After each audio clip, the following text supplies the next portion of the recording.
So, Michael, Yeah, today today. we have two books to talk about, Mm-hmm.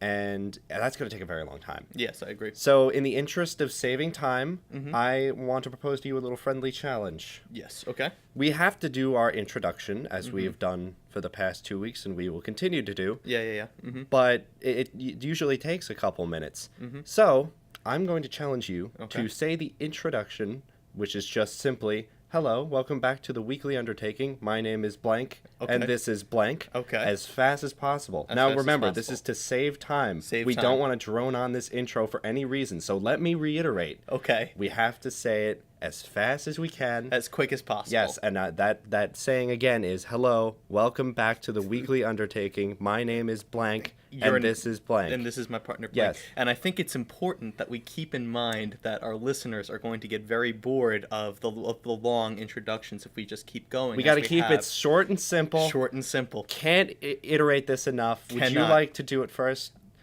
Are you sure? Yeah, go for it. Okay. As fast as you can. One more time. Okay, What is this again? What is the intro again? Okay, it's hello. Hello. Maybe a light pause, but as fast as you're going, of course.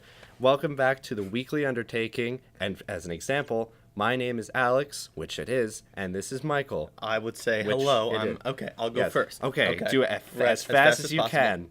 Ready?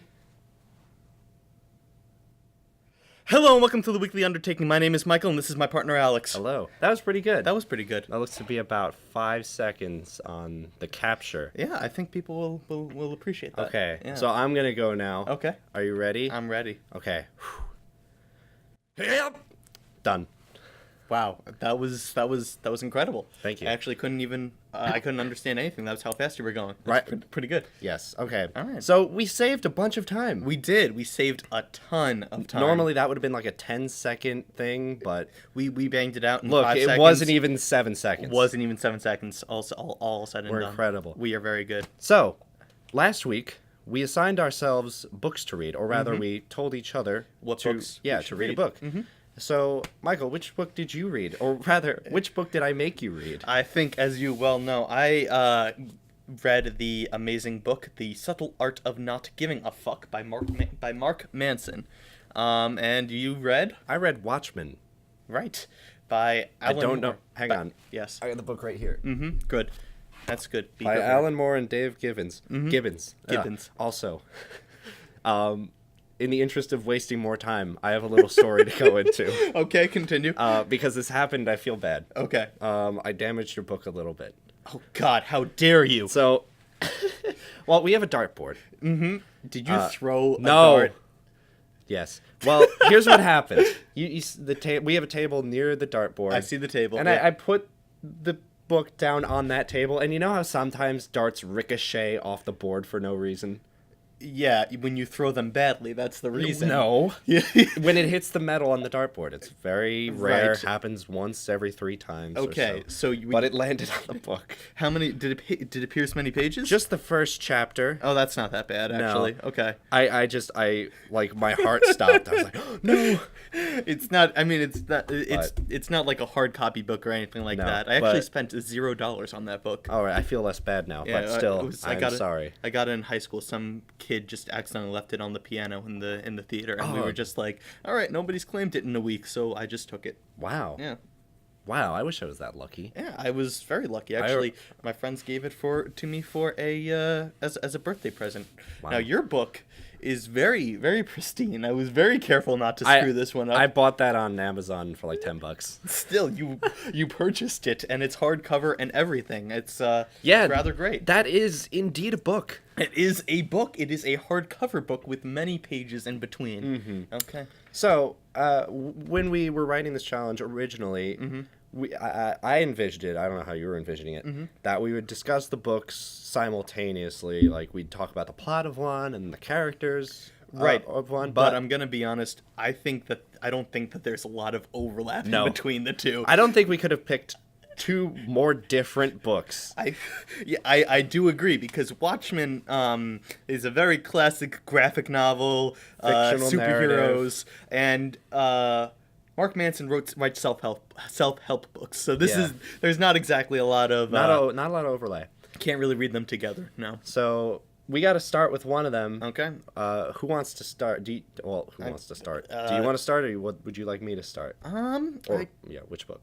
I guess I guess I'll go first, and then the next time that we do something like this, if we do something like this in the future, then you'll go first. Yeah. Would that work? Yeah, Okay. I actually had a lot of fun this week. I think we could do another Mm-hmm. book club in the future. Yeah, I agree. More books, and yeah, there's not going to be as many bits in Mm-hmm. this episode, I think, because we were already 5 minutes in, and we got two Wait, books how to are cover. we 5 minutes in? The intro only took. It 7 only seconds. took 9 seconds. Yeah. So we drone on in other points. We're gonna have to review this footage and find where And we do better. slack. Do better next I week. don't know. Yeah, I really tried to make sure that that was the quickest intro we've ever done. Ever but done. Ever done. Anyway, Right. As I mentioned last week, I recent graduate. I was an English major in college. Congratulations. Yes, thank you very much. I worked very hard on reading books. But as many books as I was required to read for that major, I had never read an entire self-help book. I'm glad I could give you a new experience. Yeah. Mr. English. Yeah, Mr. English. That's my name. But I read a little bit of a couple of them, and I will say I wasn't a fan of them because I felt like it was too simplistic or too optimistic or too preachy. I did not feel any of that reading The Subtle Art of Not Giving a Fuck by Mark Manson. I was very surprised at how much I enjoyed and how much I got out of it. I will say. Really? Yeah. You picked a good one. Yes, it was recommended to me by a wonderful person who had gone through tough times in his life, and when I was going through a particularly tough time in my life, he was like, "Dude, this book, you gotta read it." Not because he thought I needed it, but because he genuinely helped him, and he thought it could give a fresh new perspective to me, and it did, and I thoroughly enjoyed reading it. I don't remember everything that's in it because it's been it's been like a year since I've read it last, but I do remember tears at one point. Tears? They may or may not have been mine. Tears. Oh, They were- crying. Oh, okay. Yeah. For a second, I thought that you meant like a ranking system. I was like, Oh. I must have skipped Tier- over that chance. The tier list of fucks to give. Of fucks to give, exactly. No, yeah, it was. I do agree. There is some very beautiful commentary in here. In particular, one of the things that really stood out to me was the bit that he. Well, okay. Well, first of all, to those that haven't read it, the general premise of the book is not basically being a cool, apathetic emo teenager, which is what I associated with people that don't give a fuck. They're like the opposite of they're like the most fuck givers. Exactly. Because they have to observe everything and be like, okay, how do I not be that? And that's a point that he makes in the first chapter. The art of not giving a fuck is not about not giving a fuck about anything. It's about being selective about which fucks you're going to give. That's like my favorite thing. Yeah, exactly. Because a point that he makes early on, I think it was really good, is even when when you try really hard not to give a fuck, you're giving a fuck about being apathetic. So that kind of that defeats the purpose. So I thought that was really well put in the first chapter. But what I really appreciated is in a later chapter he was talking about pain and suffering, about how we view that as avoiding it, and how a lot of times we make life decisions about what will give us the least amount of pain and the least amount of problems. And one of the points he makes is that that's not really what life is about. Everybody suffers, everybody goes through shit, it's awful. But the point that one of the lines that stuck out to me was life's not about choosing life is not about finding the way in which you suffer the least. It's about choosing which pain to go through. Yes. That's sorry. No, go ahead.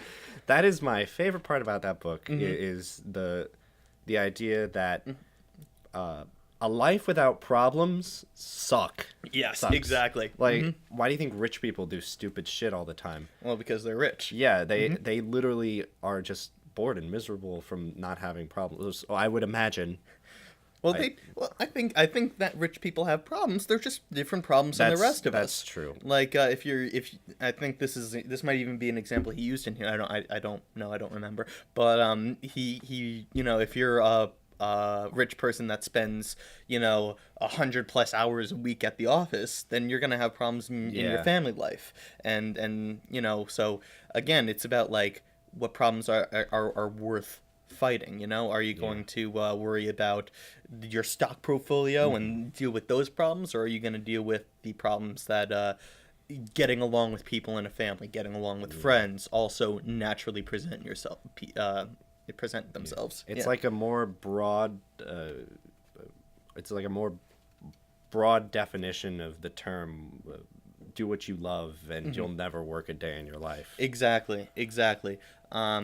And also, I will say the stories that he includes in here are also really good stories and really good examples. Like he goes on like a long story about this Japanese general who fought in World War II and went underground and went into guerrilla warfare, and then the war ended and they dropped leaflets, and the Japanese general read the leaflets and was just like, "Ha! This is just a ploy by the Americans to draw us out and kill us." I remember this. And then he spent decades in the woods hunting and killing people and just generally making bad choices, and then and he used that as an example of this man chose to give a fuck. He chose to suffer for this empire. And then he talked about like how when the general finally came out of the forest, how integration in society was not good, not easy. I can imagine. You spend years in a forest. Yeah, he came out in like the 60s or 70s. The world was very different than when he went in. But I don't know. I just thought I thought there are a lot of really interesting insights in this book, and I thought that was the one that I think of all of them, that's one of the ones that I will keep with me the most. Yes. Was what when you read this book all those many moons ago, what did you take away from it? The biggest thing I took away from it, besides the selecting your own problems or the right problems stuff, which is I think the biggest part of this book. I remember there being, it might have been like chapter 2 or 3. It was early when he talked about relationships and how to like keep or do them in a healthy way, or to, I believe it was to rather focus on yourself as well. I don't remember the details. I just remember reading like a line and relating it to it so hard. It was like he was talking to my face. You're right, and I do agree. I don't know if I had as direct a experience, but his relationship advice in this book is incredible. I do agree with that. Like one point towards the end of the book, he was talking about like toxic relationships, and he talked about like how there are people that are in relationships that are obsessed with causing problems to make themselves feel good, so that other people can swoop in and save the day, and that makes them feel special. And then there are those that do the exact opposite, that save people from those problems, and then they feel special because, hey, I saved the day. Yeah, and then those people are perfect together, but in the worst way. In the worst way, because they're exploiting each other's problems, what makes them incomplete. When you said toxic couples, I thought you were going to go into something else. What was like a couple that doesn't work together, but it's been like years that they've been together, and they're afraid to be alone again, so they stay together for that reason. And then they end up just like we're hating each other and stuff like that, fun stuff. Yeah, of course, the fun problems that influence the relationships. Oh, joy. But no, he what was I gonna say? Yeah, you're right, because he does go on a very long. Another one of his main points is about our fear of change more than our fear of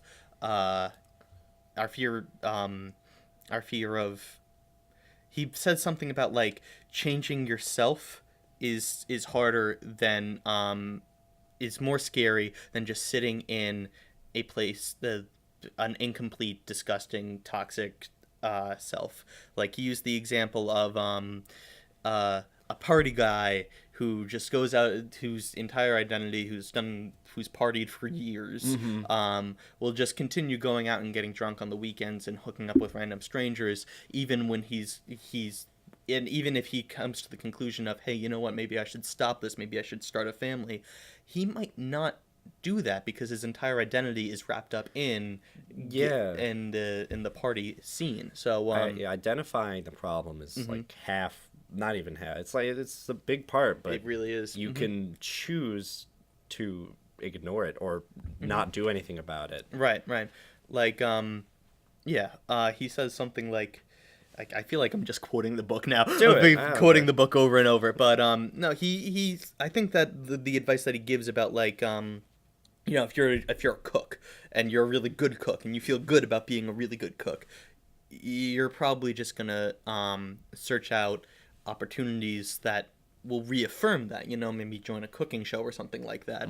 Instead. And one of the challenges that he makes is to step beyond that, not be complacent or to be content with who you are right now, to more of view yourself as in a constant state of development. And I took a lot away from that. Yeah, it's like if you set a goal for yourself, well, I mean, I think something like a weird thing I took away from this book, and not something he directly wanted to get across to someone, but it's like if you set a goal for yourself, like a lifetime goal, and attain it, then what? You either set a new goal that's even more difficult to obtain until you obtain that, or you set a goal that's more vague, and that's what I decided to do for myself.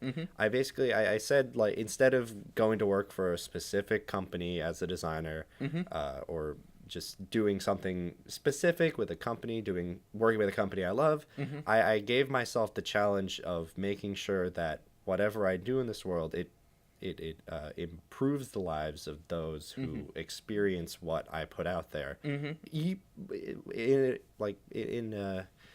What I thought at that point would be probably a joyful experience, but maybe a comical experience. If you listen to last week's episode, I hope you giggled. I certainly regretted what I said later. Not regretted. Listen, we found out more about you as a person. I think that's a very positive thing. Yeah, I got that part out there for everyone to hear. That's great. That was all me. And Hugh Jackman, he's still single. If you want, we're still on hold.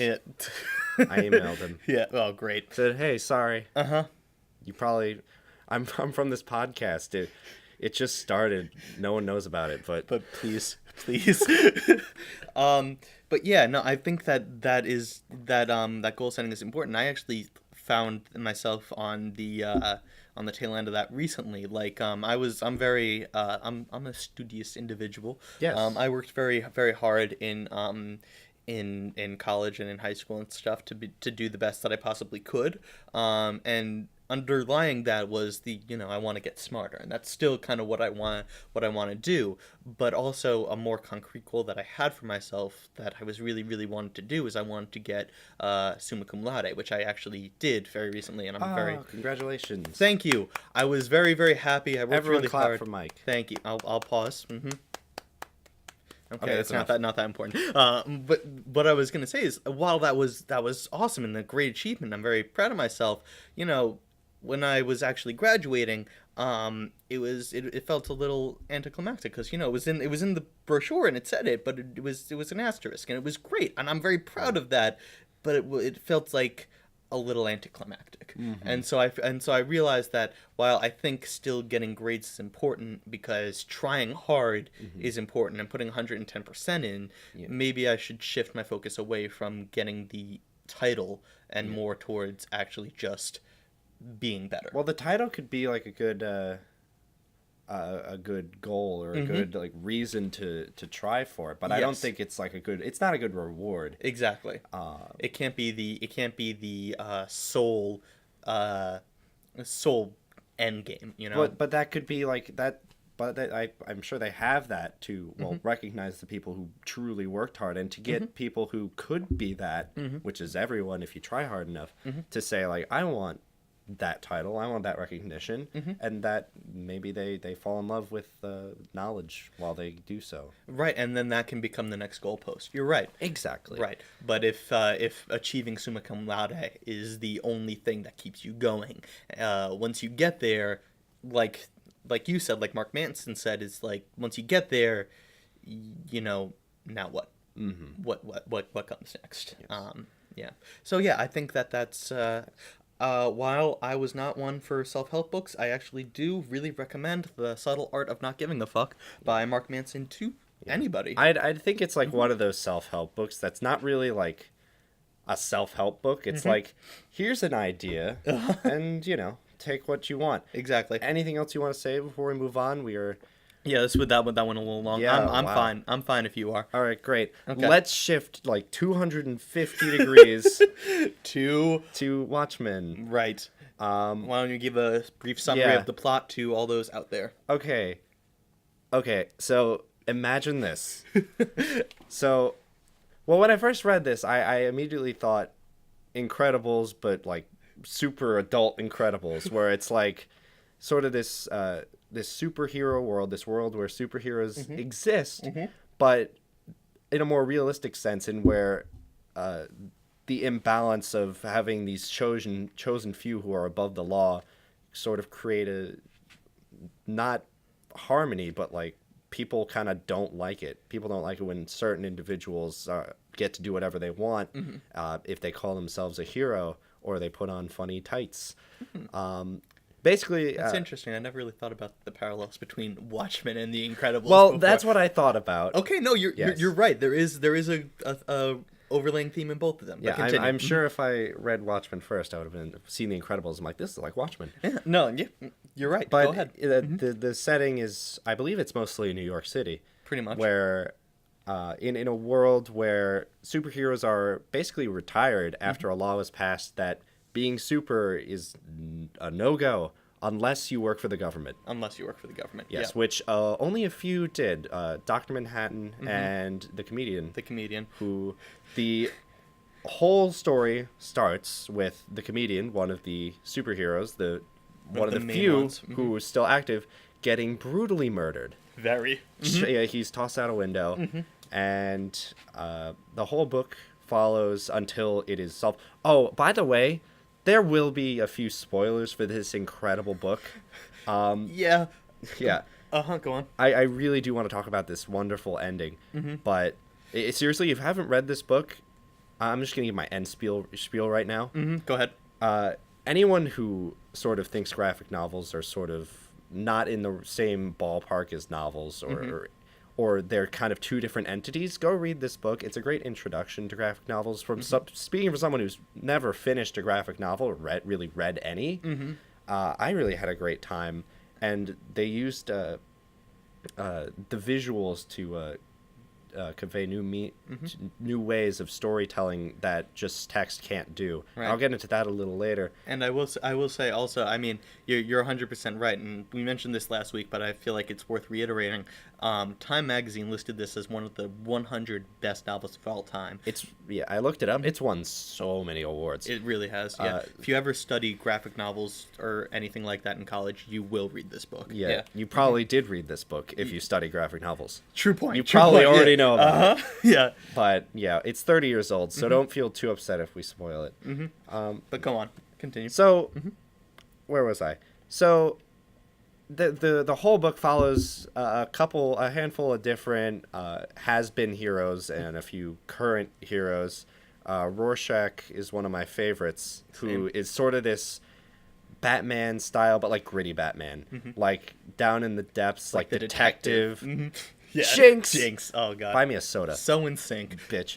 So, sorry, I'm channeling my inner Rorschach. Just kidding. I would have killed you already. Yeah, accurate. Go on. Okay. So what other heroes?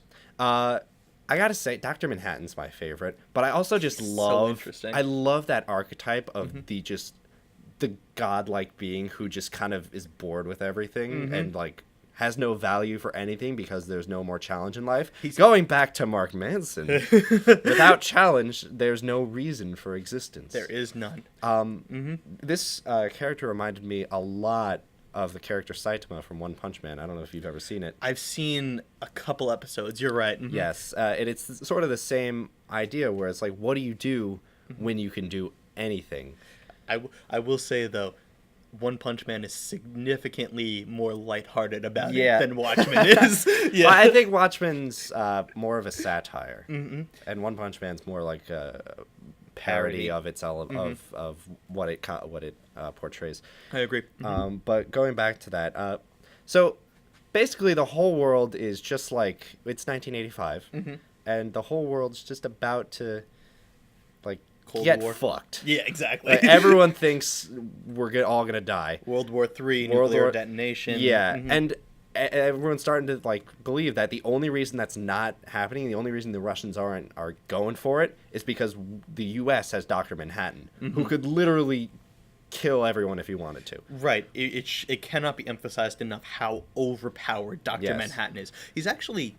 He's the only one with real superpowers. That's it. All the others are like kind of like Batman style, like you said, Batman style detectives, punch him, kick him, inventions, all the rest. Night Owl who does a bunch of tech stuff. He's like the nerdy Batman. You're right. Actually, now that I'm thinking about it, a lot of the main heroes are kind of like Batman split up. Yeah, like ain't that interesting? It is. But, Okay. I'm gonna finish out the plot here because I actually just want to talk about what I thought. Yeah, I'm sorry. Yeah. So Rorschach thinks someone's killing all the mask wearers, or all the heroes. He's right, but no one believes him until the end. So the comedian's killed, and the next big thing is Dr. Manhattan can't be killed, but it's the next big thing. He's exiled because everyone thinks, or everyone starts to believe that because he's sort of radioactive, quote unquote.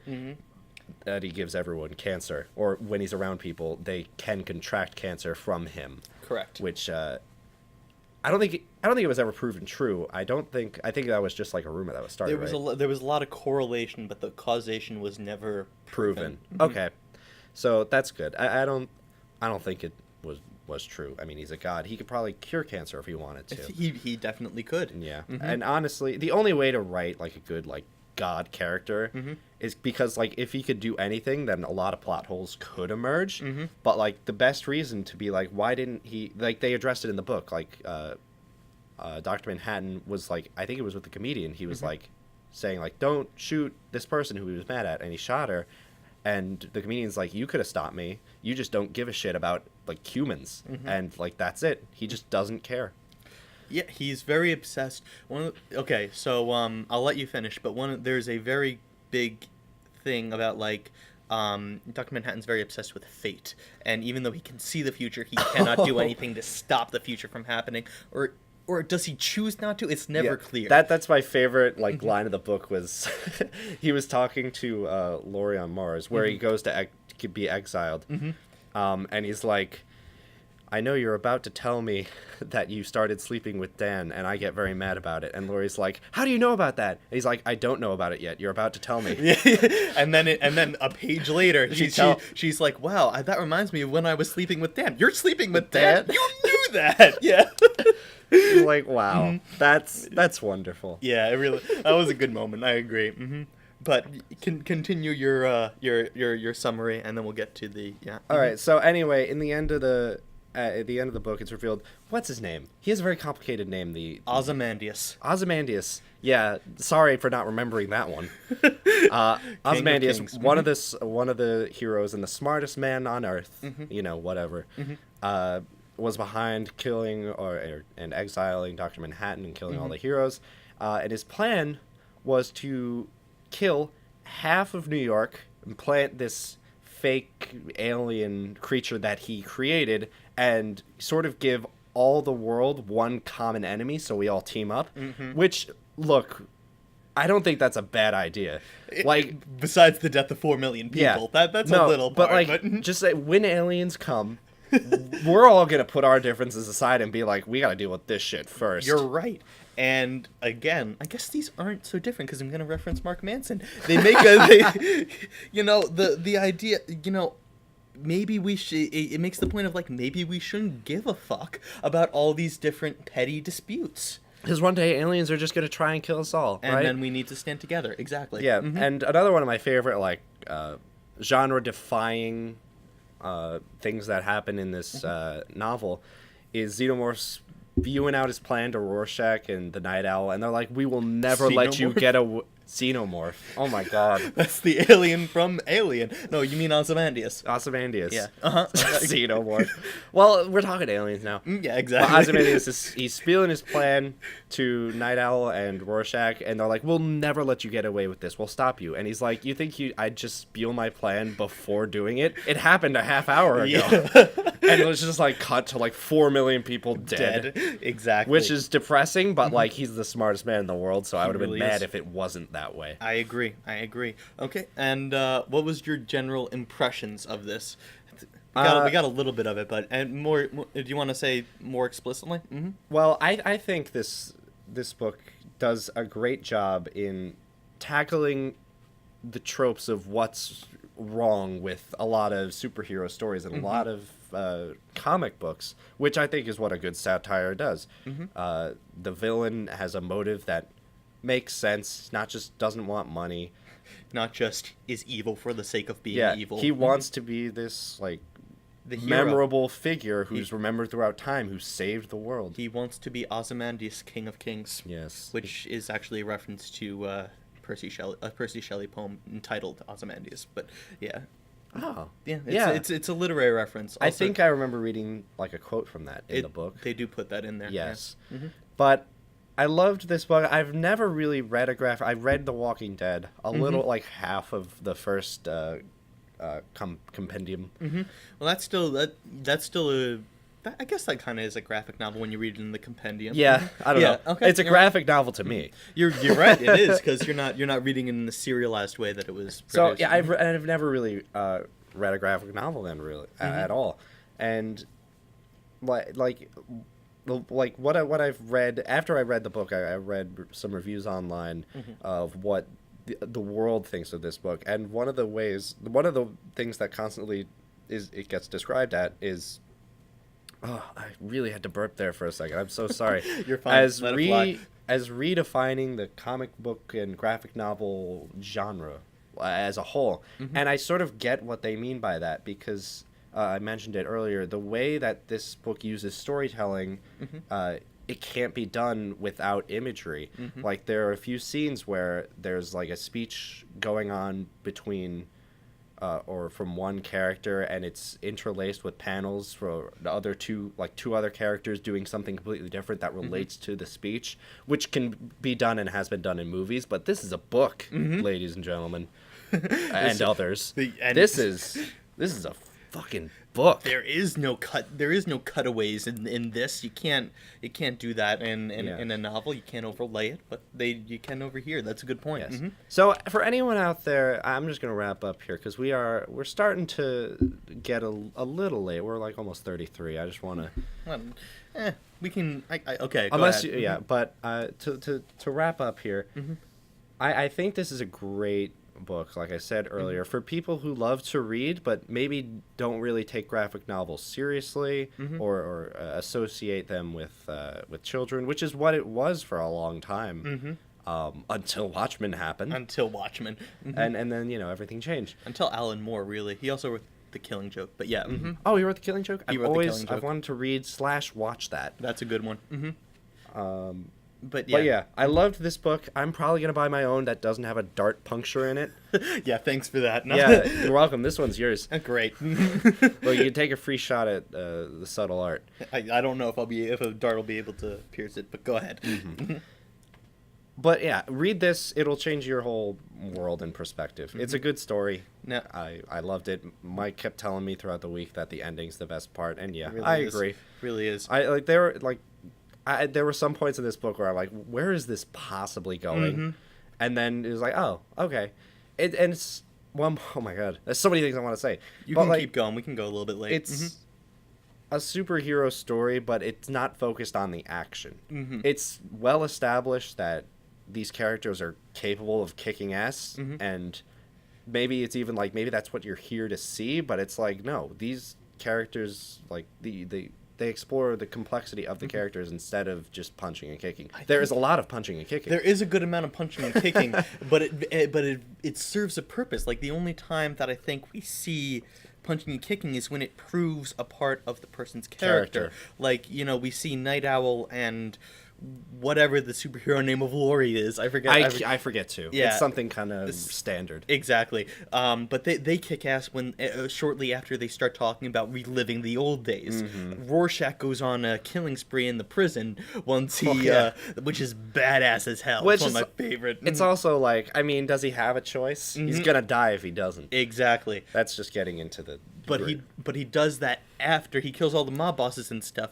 Shortly after he reveals his big perspective on evil and how he's, you know, he feels responsible for ending it and all this stuff. Oh, and I also love the different speech bubbles from the different characters. Rorschach's is all kind of crumbly, and he speaks in broken sentences. Dr. Manhattan's is blue, clean. Like, that says a lot about just the characters. It's like Dr. Manhattan's obviously something otherworldly. Even his introduction, he's just giant, and it's not addressed like, "Hey, what's up, Dr. Manhattan?" And he's like, "Hello, Aunt." And then he just shrinks while Lori and Rorschach are just having a conversation. And I will say, though, you get a good view of his penis during that too. When I saw that dick, I was like, did they not draw it in earlier? It's like, no, he was just always just there. He was just always pointing his butt at us until like chapter 4. I will. Was like, oh, his penis. There it is. It's right there. He's It's always blue. naked. He's always Little naked. Smurf. Yeah, and Little Smurf. I will say though, it's an incredibly not detailed penis. Yeah, it's just like a 4th grader drew it. Yeah. I don't think he wanted to. I think Gibbons is the illustrator. I don't think he wanted to attract too much attention to it. Just so much detail into the penis. Yeah, exactly. It's better than the alternative. I'm so glad you brought that up because I wanted to talk about it, but I totally forgot with the spew of a million other things I wanted to say. Okay, I think that's all I need to talk about this book. I loved it. Okay, I just want to get your perspective. Rorschach is one of my favorite heroes in favorite characters in any literature. I really didn't like him at first, but he's probably my favorite at the end. First of all, what do you think of Rorschach's origin story when he's with the psychologist and with the dogs and with the bubbles and all that? That was probably my favorite chapter. I agree. Like, thinking about that now, going into that case, open it up. I'm just gonna look for a specific line, but continue. It was so.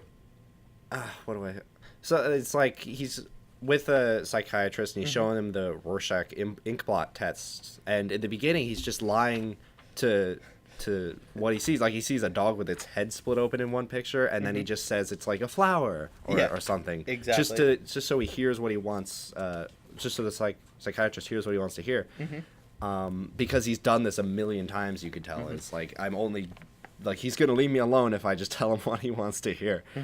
And I think that his nihilism is so well represented with his mask. And I'm going to just read... He calls it his face. He calls it his face. But I'm going to read what he says about his own view of existence and how well it relates. Okay. Rorschach test, for those that don't know, is a psychological thing where you see the ink blots and you're like, oh, that's a butterfly, that's a this, that's a whatever. Yeah, it's in every cartoon ever. Exactly. So I'm just going to quote...